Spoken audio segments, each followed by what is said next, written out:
Hola chicos, short video today. Just wanted to give you some context for today's lesson about one of the most controversial and destructive pieces of legislation ever to pass the US Congress. That piece of legislation is the Indian Removal Act.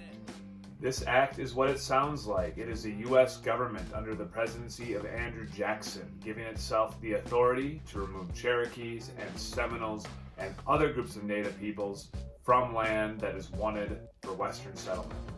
Needless to say, this act is not good for those groups of people. You already know the result of this act.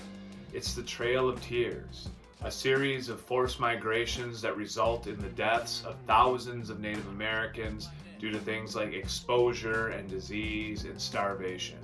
Another example of how manifest destiny and westward expansion look very different through Native eyes.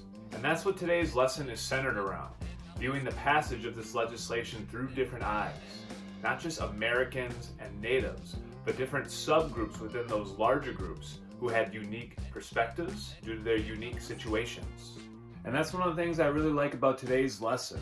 It goes beyond the simplified two-sided narrative that we often use to study perspective in history, and shows us that for a lot of issues, there's often way more than two sides. The complexity of history creates a vast array of perspectives, each derived from a different collection of experiences, interests, and beliefs. Hopefully, today's lesson will give you a taste of that. Adios.